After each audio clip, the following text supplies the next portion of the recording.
Hello student, welcome to our channel. आज के tutorial में हम लोग देखेंगे माई एसक्यूएल डेटाबेस के कुछ नए क्वेश्चन। इससे पहले हमने 2 वीडियो बना चुका हूं मैं आपको, तो वो भी आपके एक इम्पॉर्टेंट क्वेश्चन थे। इसके बाद जो नेक्स्ट क्वेश्चन आपके आते हैं वो हम लोग देखते हैं। ये इम्पॉर्टेंट क्वेश्चन है आपके कंपटीशन एग्जाम में एंड योर इंटरव्यू में भी आपके मोस्ट इंपॉर्टेंट क्वेश्चन रहते हैं ये। इसके अलावा कंपटीशन एग्जाम में भी इन क्वेश्चन से मैक्सिमम जो है आपका वो जनरेट होता है। इसके अलावा अगर आप किसी चीज़ की तैयारी कर रहे हैं तो वहाँ पर भी आप राइटअप कर सकते हैं, या आपका थ्योरी से रिलेटेड कुछ राइटअप करना है वहाँ पर भी आप इसे राइटअप कर सकते हैं। सो सबसे पहला क्वेश्चन इसमें है how to join 2 table in my sequel के अंदर आप 2 टेबल को ज्वाइन कैसे करेंगे। तो इसके लिए आपके पास डिफरेंट ज्वाइन ऑपरेशन होते हैं माई सीक्वल के अंदर। सो सबसे पहला है वी कैन कनेक्ट 2 और more table in my SQL using join clauses. Join का यूज करेंगे। सो सबसे पहला ज्वाइन है inner join, return record that have match value in both table. मान लीजिए आपके पास एक टेबल ये है, एक टेबल ये है। अब आपको इन दोनों टेबल को ज्वाइन करना है। Then there are different types of you can join it. So सबसे पहला है इनर ज्वाइन। अगर आप इनर ज्वाइन की बात करें तो दोनों टेबल में जो कॉमन होता है वो आपका इसमें जनरेट होता है, common value as a intersection भी आप बोल सकते हैं।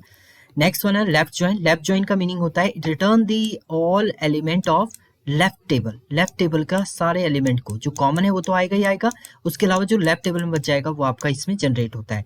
नेक्स्ट आपका राइट ज्वाइन। राइट का मीनिंग होता है आपका राइट टेबल, जो भी आप टेबल को राइट एज अ काउंट कर रहे हैं। सो ये कॉमन हो गया, इसके अलावा जो राइट टेबल में आपका बचेगा। नेक्स्ट है आपका क्रॉस ज्वाइन। क्रॉस ज्वाइन का मीनिंग होता है आपका कंप्लीट, कॉमन के अलावा जो बच जाएगा, कॉमन है इसके अलावा जो ए में बच गया है या आपकी सेकंड टेबल में बच गया है वो कंप्लीट आपका एग्जीक्यूट होगा क्रॉस ज्वाइन के अंदर।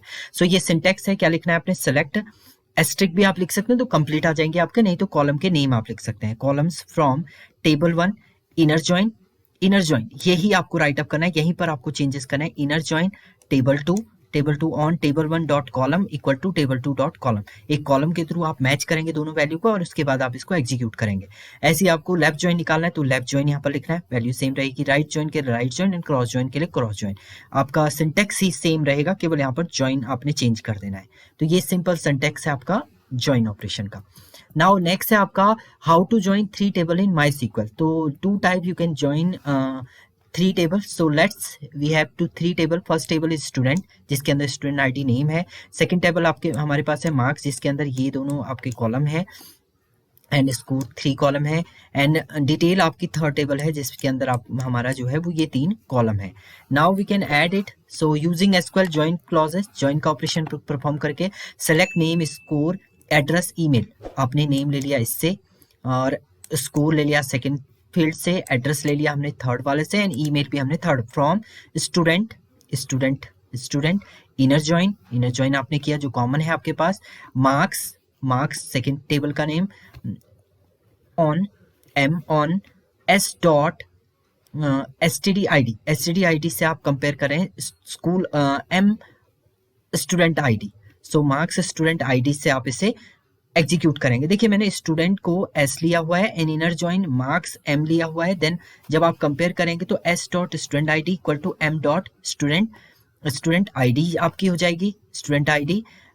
देन इनर ज्वाइन डिटेल के लिए हमने ऑब्जेक्ट यहाँ पर एक क्रिएट किया है D on D dot school ID and second one is the M dot school ID. So इस टाइप से आप 3 टेबल को कंबाइन कर सकते हैं। और दूसरा आपका है पेरेंट चाइल्ड रिलेशनशिप, डायरेक्ट आप इस सेलेक्ट का प्रोसेस कर सकते हैं। Select name, score, email from student S, marks M, detail D, where S dot student ID equal to M dot student ID and M dot school ID equal to D dot school ID. So इससे भी आपका ये क्या हो जाएगा, generate हो जाएंगे 3 table आपके क्या हो जाएंगे, मर्ज हो जाएंगे।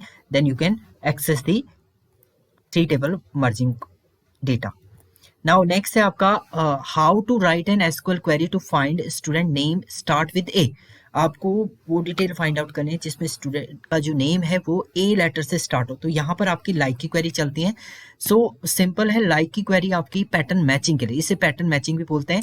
सो लाइक के अंदर आपकी 2 ऑपरेटर वी कैन यूज। एक तो आपका डैश होता है, दूसरा आपका मॉडुलस साइन या परसेंट सिंबल बोलते हैं। डैश का मीनिंग है सिंगल सिलेक्शन एंड मॉडुलस का मीनिंग है multiple alphabet you can select it. जैसे आपने लिखा ए एंड परसेंट का मीनिंग है स्टार्ट ए से होगा, उसके बाद कितने भी अल्फाबेट आ सकते हैं, अमन, अरुण, अरन, ए बी।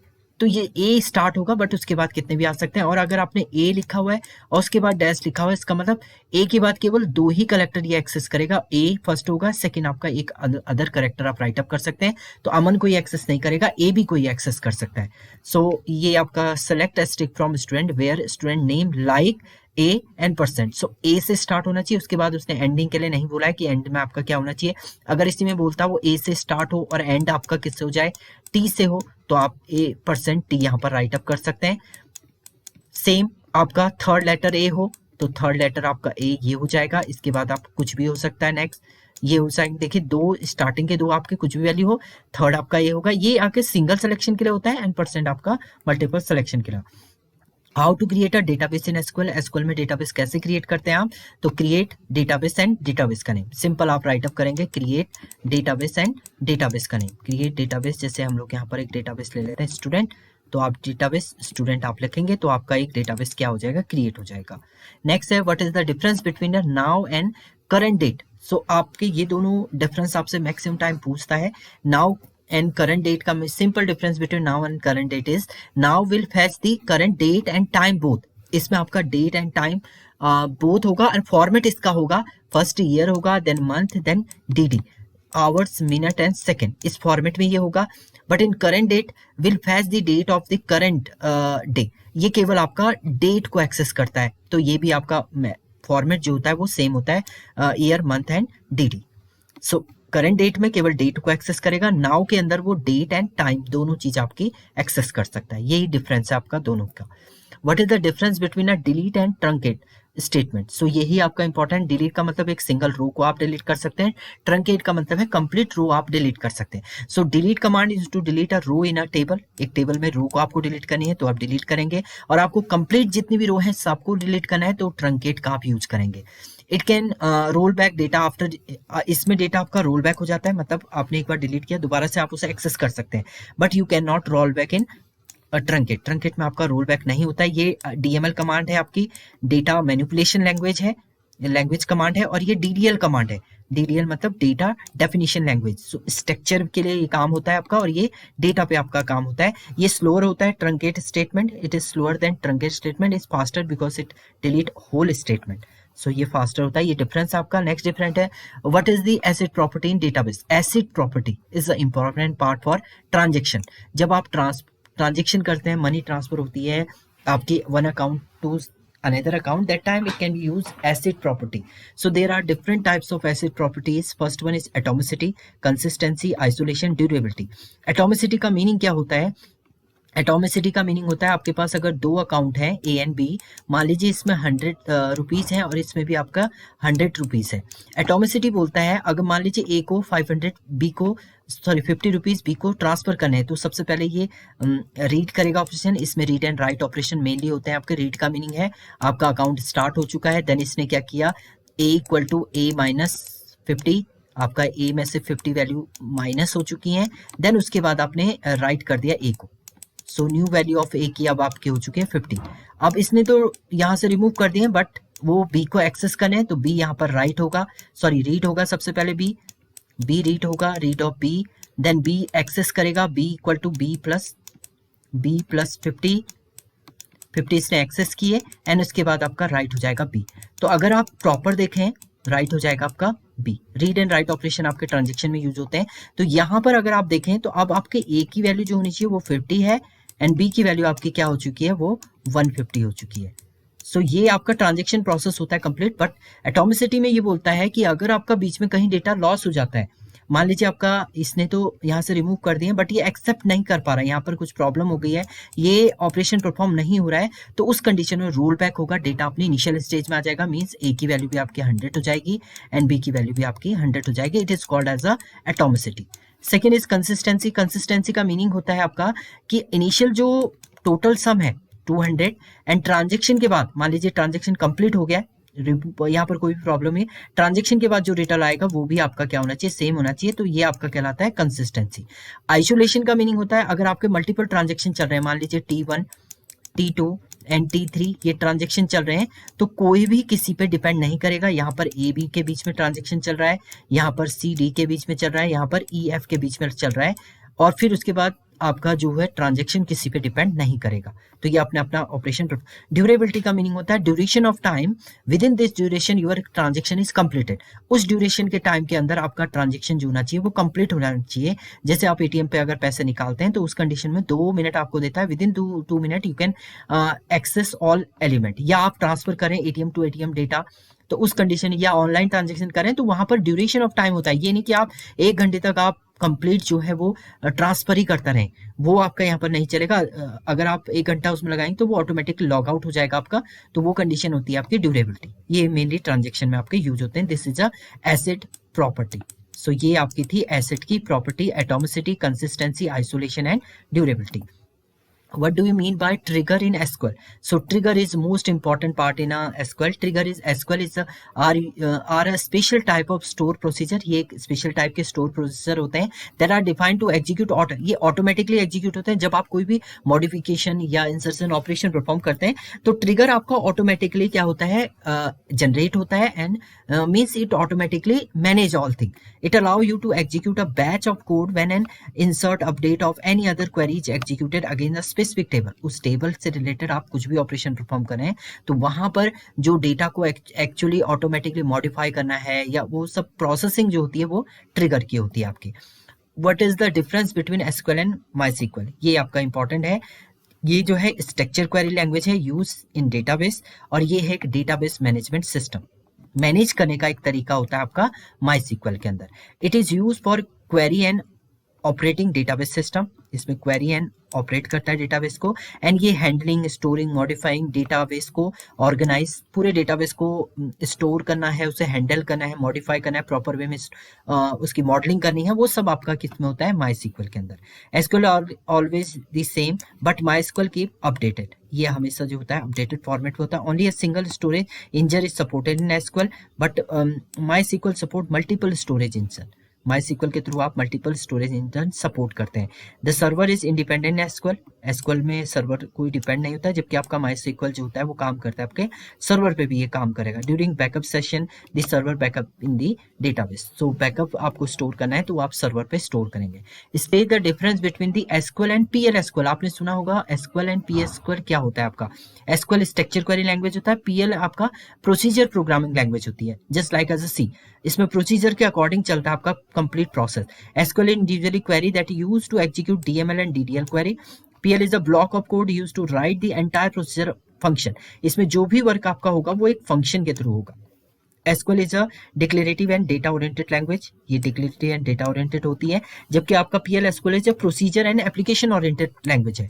ये ऑब्जेक्ट पे बेस होता है, ऑब्जेक्ट ओरिएंटेड भी आप बोल सकते हैं, और ये एप्लीकेशन ओरिएंटेड होता है। It is mainly for manipulating of data. Data को मैनिपुलेट करने के लिए होता है, और ये क्रिएट करता है एप्लीकेशन।